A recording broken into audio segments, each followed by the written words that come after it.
जब भारत के अंदर अंग्रेजों का शासन आया और नेपाल के अंदर नेपाल के राजाओं का शासन था। जमीन की विवाद नेपाल के साथ भारत के रहे, यानी कि अंग्रेजों के रहे। अंग्रेज नेपाल से जब जंग में रहे तो एक जंग हुई और उस जंग के बाद 1814 से 16 के बीच में एक संधि हुई।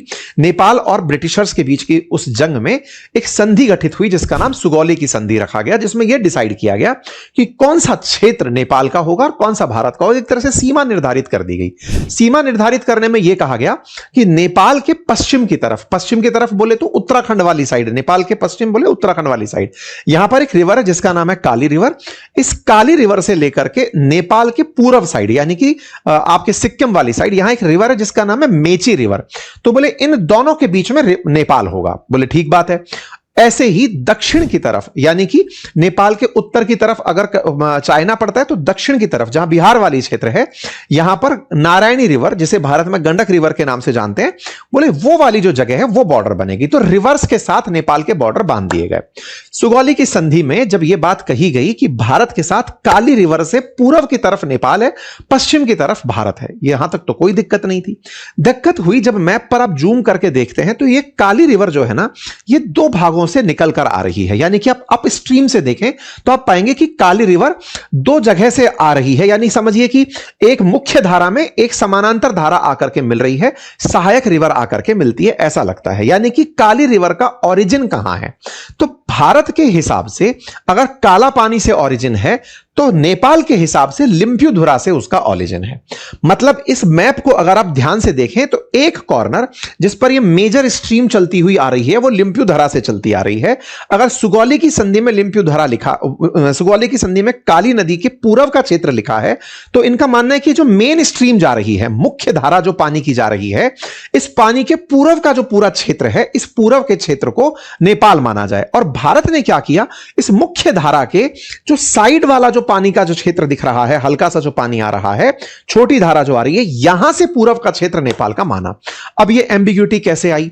एम्बिग्यूटी शुरुआत में ऐसे आई कि नेपाल ने जब ब्रिटेन के साथ संबंध मतलब समझौता किया था सुगौली संधि के माध्यम से, उस समय ब्रिटिशर्स ने भी इस मैप को इतना पब्लिश नहीं किया था, यानी कि इसका डिस्कशन नहीं किया था।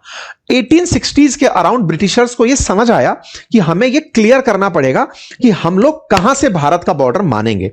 तो उन्होंने खुद ने काला पानी के पूर्व वाले क्षेत्र को नेपाल माना। जो भारत मानता है आज भी वो ब्रिटिशर्स का माना हुआ है। लेकिन ब्रिटिशर्स ने इस बात को ऑन पेपर नहीं लिया, बस मैप ड्रॉ कर दिया। सुगौली की संधि में बस काली नदी के पूर्व का क्षेत्र लिखा है। तो नेपाल यह कहता है कि जो सुगौली की संधि 1816 वाली है उसमें काली नदी के पूर्व का क्षेत्र हमको बताया गया है, तो वो पूर्व का क्षेत्र पूरा नेपाल है, तो वो हमारा होना चाहिए। भारत कहता है कि 1860 के ब्रिटिशर्स द्वारा यूज किए मैप देखोगे तो उसमें जो काला पानी है उसके पूर्व का जो एरिया है वो आप लोगों का है, यानी कि लिपुलेख और काला पानी इसके पूर्व का जो एरिया है वो आप लोगों का है। इसी कारण से भारत लिपुलेख क्या है? भारत के और चाइना के और नेपाल के बॉर्डर पर ट्राई जंक्शन है, यहीं से कैलाश मानसरोवर की यात्रा होती है। तो भारत ने अभी क्या कैलाश मानसरोवर यात्रा इसी लिपुलेख पास से होकर कैलाश मानसरोवर के लिए खोलने का अनाउंसमेंट किया। नेपाल इस बात पर ऑफेंड हुआ कि चाइना वालों और इंडिया वालों आपने हमसे पूछा ही नहीं, लिपुलेख तो हमारे क्षेत्र में पड़ता है, नेपाल से होकर आप जा रहे हो, हमें बता ही नहीं रहे हो। भारत इस चीज में क्यों नहीं पूछ रहा है? अगर हम ये नेपाल को दे दें तो हमारा पूरा लिपुलेख का जो कनेक्ट है वो खत्म हो जाएगा। भारत ने चाइना से हाल ही में लिपुलेख के थ्रू अभी मतलब व्यापार के लिए भी रास्ता खोलने की बात कही है। इवन हमारे साथ जो तिब्बत की यात्रा होनी है, हमारे यहां से जो कैलाश मानसरोवर की यात्रा होनी है, उस कैलाश मानसरोवर की यात्रा के लिए भी लिपुलेख की ही चर्चा है। तो अब कुल मिलाकर के लिपुलेख भारत के लिए ऐसा स्ट्रेटेजिकल पॉइंट बन गया कि अगर हम इसे नेपाल के साथ मान लें तो कैलाश मानसरोवर यात्रा अटकेगी, भारत चाइना का जो लिपुलेख पास से होकर के जो ट्रेड है वो बाधित हो जाएगा, और हमारी 1860 से लेकर अब तक जो यहां पर क्लेम चला आ रहा है वो बाधित हो जाएगा। अब इसके क्लेम के ऊपर क्या कोई नेपाल को ऑफेंड कभी नहीं हुआ? क्या हुआ? कब हुआ उस पर चलते हैं। तो हुआ यह कि अंग्रेज आराम से रहते चले। भारत को जब आजाद करके गए 1947 में, तब फिर से भारत और नेपाल ने खुद करके आपस में एक दूसरे के साथ संबंध वापस से ओपन किए। नेपाल में लंबे समय तक राजशाही रही, तो भारत के नेतृत्व में नेपाल के साथ मिलकर 1950 में एक संधि करी कि बोले यार अपन लोगों के बीच में ना बॉर्डर के नाम पर फेंसिंग की जरूरत नहीं है, अपन एक दूसरे पर ट्रस्ट करते हैं। नेपाल की हिंदू राजशाही थी, भारत के साथ बहुत अच्छे से संबंध व्यवहार रखते थे, सब कुछ सही से चल रहा था, तो बॉर्डर के नाम पर हमने कोई झंडे नहीं गाड़े, मतलब तार नहीं खींचे उस जगह पर, आसान आसान भाषा में यह बात है, चलता रहा। इस बीच में नेपाल की राजशाही ने भी कभी लिपुलेख पर अपना क्लेम नहीं किया। मतलब उन्होंने यह नहीं कहा कि लिपुलेख से एरिया जो लिम्प्यूधुरा तक है वो हमारा है। आसान भाषा में यह बात है। 1990 तक पहुंचते पहुंचते नेपाल में सत्ता परिवर्तन होता है और लोकतांत्रिक व्यवस्थाएं आती हैं, राजतंत्र खत्म हो जाता है। जब यहां पर लोकतांत्रिक व्यवस्थाएं आती हैं तब सरकारों ने अपने मैप वगैरह को देखना शुरू किया। इस बीच में नेपाल की राजनीति में चाइना का इंटरफेरेंस बढ़ चुका था। भारत और नेपाल की जितनी नजदीकियां थी, चीन उनको एक एक करके बरगलाना शुरू कर चुका था कि देखिए आपके लिए भारत ठीक नहीं है, आप दोनों एक दूसरे के इतने नजदीक हैं, आपकी इकोनॉमी के लिए नुकसान है, तमाम बातें। मतलब हालत यह है कि बहुत सारे नेपाली भारतीय सेना में भी बड़े पदों पर बैठे हुए हैं, नेपाल से आए हुए जो सिटीजन हैं। ठीक है, ओके। चाइना ने हमेशा नेपाल को यह बताया कि इंडिया वालों ने आपको एज ए बफर स्टेट रखा हुआ है कि हम भारत पर कोई एक्शन ना ले, आपको सबसे पहले नुकसान पहुंचाए। तो एक तरह का लंबा कूटनीतिक दांवपेच चलता रहा। नेपाल को बरगलाने में नेपाल के अंदर चीनियों का प्रभाव, माओइस्ट कम्युनिस्ट पार्टियों का गठन होना शुरू हुआ, कई कम्युनिस्ट पार्टी चुनाव में आना शुरू हुई, एक तरह से चीनी इन्फ्लुएंस आना शुरू हुआ। जब आना शुरू हुआ तो बोले किस बात पर पूरे देश को भारत विरोध में लाया जा सकता है, तो बोले सीमा विवाद खोजो। सीमा विवाद खोजा गया तो निकल कर आया कि 1816 की संधि को भारत नहीं मान रहा है। अच्छा, यह बात हाईलाइट कब हुई? हुआ यह कि जब भारत ने 370 धारा 370 हटाई, कश्मीर को यूनियन टेरिटरी से स्टेट बनाया, सॉरी स्टेट से यूनियन टेरिटरी बनाया और नया मैप जारी किया पूरे भारत का। तो भारत के सर्वे ऑफ इंडिया के द्वारा जो मैप जारी किया गया, उसमें जो हमारा मैप था उसमें इस बात को, लिपुलेख, कालापानी, लिम्प्यूधुरा को देखकर नेपाल ने उस पर तुरंत प्रतिक्रिया करी कि आप इस क्षेत्र को अपना क्यों दिखा रहे हैं। मतलब समझिए कि वो इग्नाइटिंग पॉइंट क्या था। तो 19 से 20 के बीच का, 2019 से 20 का वो पॉइंट था जब भारत का नया मैप आया। नया मैप क्यों? क्योंकि आपने अब कश्मीर को लद्दाख के अंदर, जम्मू कश्मीर के अंदर बांटा था, आपने उनको यूटीज के अंदर बांटा था। ठीक है साहब। नेपाल वाले इस मामले को भुनाने निकल पड़े। उन्होंने कहा कि अब लो बेटा, वहां की सरकारों ने इतना तक क्लेम कर दिया कि नेपाल में जो कोरोना आया है वो भारत की देन है। और इतना ही नहीं, वो इस मामले को राजनीति में भारत के खिलाफ बयानबाजी में, और उस बीच में मतलब समझिए कि 19 से लेकर के 25 के बीच में भारत और नेपाल के संबंधों में काफी तल्खियां आई। वहां की सरकारों ने भारत के खिलाफ खूब अनर्गल बयानबाजी की। बयानबाजी में खुद का नया मैप जारी करना, वृहद नेपाल दिखाना, नोट पर नया नेपाल का मैप जारी करना, जिसमें उस 30 ट्रायंगुलर क्षेत्र को दिखाकर यह राष्ट्रीय अस्मिता से जोड़ना ताकि नेपाल के लोगों को कनेक्ट किया जा सके कि भारत आपका दुश्मन है। यह वो क्षेत्र था जो चला आ रहा था 1860 से।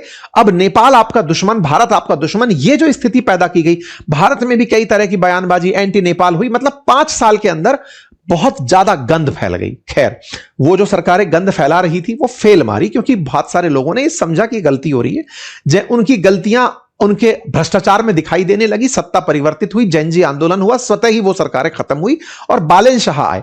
बालेन शाह भी लेकिन उन्हीं सरकारों के इन्फ्लुएंस से प्रभावित थे। वो यूथ से उस प्लान को एंडोर्स कर चुके थे जो इन सरकारों ने घुसाया था कि भारत विरोधी है हमारा, तो हमारे इस क्षेत्र के लिए हम क्या कर सकते हैं। तो उन्होंने भी अपने प्रचार में हमेशा उस चीज को कि भारत से अपना हिस्सा हम लेंगे, ये इस तरह से उनका प्रचारित तंत्र चलता रहा। तस्वीरों में, अपने पीछे लगी तस्वीरों में वो उस चीज को दिखाते रहे। ये साफ हो गया। तो अब आप इस मसले को समझ गए। चूंकि ये ब्रिटिशर्स के सामने की सुगौली की संधि है, तो बालेन शाह ने जब सदन के अंदर ये वाली बात बोली कि साहब हम उसको वापस लेंगे, तो ये बोलने के पीछे का लॉजिक क्या था कि ब्रिटिशर्स से संधि थी तो हम ब्रिटिशर्स की मध्यस्थता चाहते हैं। भारत ने कहा भैया आजाद हो चुके हो, अब तक कहां लेके घूम रहे हो, तो ये एक सेंस नहीं। और ब्रिटेन ने भी इनकार कर दिया कि नहीं भाई, हम इस मामले में बिल्कुल इंटरेस्टेड नहीं है। शुरुआत से अगर आप देखें, जब से बालेन शाह ने शपथ ली है, एक कस्टम रहा है कि नेपाल में जब भी कोई नया प्रधानमंत्री आता है वो भारत आता है। भारत क्यों आएगा साहब, कोई भारत में उसका क्या है? भारत आने के पीछे रीजन यह है कि नेपाल का मैक्सिमम ट्रेड इंडिया के साथ है। जब आप बॉर्डर पर इतना ट्रस्ट रखकर चल रहे हैं तो भारत के साथ आपका व्यवहार है कि साहब बन गए हैं एक मित्रतावत। भारत ने इनवाइट भी भेजा, लेकिन बालेन शाह ने अपनी कंडीशन डाल दी कि मैं 1 साल तक किसी भी देश की यात्रा नहीं करूंगा। इन्होंने भारत के राजदूत से मुलाकात नहीं करी और किसी और देश के से भी नहीं करी, ताकि आप उन्हें ब्लेम करें कि साहब उनसे भी नहीं मिले। तो इन्होंने क्या किया, नेपाल में जितने भी देशों के राजदूत हैं उनको एक साथ बुलाया, एक टेबल पर बिठा के मुलाकात कर ली। लोगों ने कहा वाह साहब, ये तो बड़ा तगड़ा मूव चलाया आपने, मतलब सबको एक साथ ही टेबल पर बिठा दिया। इसके बाद भारत को एक तरीके का इन्होंने मैसेज दिया कि मैं आपको सबकी तरह ट्रीट कर रहा हूं, जबकि नेपाल इस बात को शायद मिस कर रहा है कि भारत अगर तेल सप्लाई रोक दे, खाद्यान्न सप्लाई रोक दे, बहुत जरूरी एसेंशियल सामान रोक दे, नेपालियों के बॉर्डर पर क्रॉप फेंसिंग कर दे, तो नेपाल सरवाइव नहीं कर पाएगा। मतलब चाइना के ऊपर कितना भी डिपेंडेंट हो जाए तो भी सरवाइव नहीं कर पाएगा। लेकिन उन्होंने जो एरोगेंस दिखाया वो बचकाना था, क्योंकि अभी कूटनीति के अनुभव कम थे। खैर कोई बात नहीं, उन्होंने फिर एक और कदम उठाया। भारत की तरफ से इनविटेशन के लिए विक्रम मिस्त्री जी को भेजा जा रहा था कि आप मिलने जाइए और उनको इनवाइट करिए कि भारत आए। भारत के विदेश सचिव की यात्रा होनी थी, लेकिन उन्होंने उनसे भी मिलने से इनकार कर दिया। उन्होंने कहा कि मैंने एक कल्चर सेट किया है कि मैं विदेश मंत्री या उससे ऊंचे लोगों से ही बात करूंगा, सचिव स्तर के लोगों से बात नहीं करूंगा। अब यूथ था, उम्र के साथ मजबूत होंगे, अभी शायद अंडर 40 ही हैं वो, तो उनके अंदर का जो वो एक लड़कपन है वो उनकी इमेच्योरिटी में दिखाई भी दिया। भारत ने अपनी यात्रा ही कैंसिल कर दी। इसी बीच में एक और घटना हुई। जो अमेरिका के राजदूत भारत में आए हुए हैं, सरगई गोर, उनकी जिम्मेदारी है नेपाल, बांग्लादेश, इन सबको हैंडल करना। सरगई गोर भी मिलने जा रहे थे, लेकिन उन्होंने उस पर भी रख दिया कि मैं बड़े लोगों से मिलता हूं। तो ऐसे में खुद को बड़ा दिखाने के लिए औरों को छोटा दिखाने का जो उन्होंने दाव चला, ये कूटनीति में लड़कपन कहलाता है। ऐसे ही सरगई गोर से नहीं मिले, विक्रम मिस्त्री से नहीं मिले, और अब जब आए बयान देने सदन में पहली बार, तो कहे कि मैं ब्रिटेन की मध्यस्थता चाहूंगा और भारत का क्षेत्र तो हमने भी कब्जा कर रखा है। इससे लोगों ने कहा कि ये आपकी सूझबूझ की कमी, आप सेल्फ गोल कर गए। भारत इस मामले में आपको एंडोर्स नहीं करेगा, समर्थन नहीं देगा। तीसरी चीज क्या हुई, इसके साथ साथ इन्होंने कुछ और समझदारी दिखाई, जिनमें से कैलाश मानसरोवर जाने वाले जो लोग हैं, जो लिपुलेख से जाएंगे, उस पर इन्होंने ऑफेंस दिखाया कि साहब लिपुलेख होकर जा रहे हो, हमसे नहीं पूछ रहे हो। ऐसे ही भारत से जो माल नेपाल में जा रहा है, उस पर इन्होंने बॉर्डर टैक्स वसूलने की बात कर दी। तो कुल मिलाकर के इनके द्वारा जो कार्य किए जाने शुरू हुए, वो एक बार के लिए सुनने में जैन जी को पसंद आए कि यार बहुत ही तगड़ा काम कर रहे हैं हमारे तो नायक के अनिल कपूर, लेकिन उसमें जो कूटनीति है कि भारत का साथ उन्हें बहुत जरूरी है। आप ऐसे समझिए, आज अंतरराष्ट्रीय स्तर पर तेल की बढ़ती कीमतों में भारत नेपाल को तेल की आपूर्ति सुनिश्चित करता है, भूटान को सुनिश्चित करता है। अगर भारत 2 मिनट के लिए भी यह कहे कि पोर्ट का एक्सेस बंद है या तेल की सप्लाई बंद है, इसके कई मायने निकलेंगे। पर जो भी है, भारत छोटी छोटी बातों पर ऐसे ऑफेंड नहीं होगा। उम्मीद करते हैं कि वो अपनी राजनीतिक मतलब एक तरह से क्या है, दृढ़ता दिखाएं और दिखाएं कि कूटनीति में भी उनकी समझ है।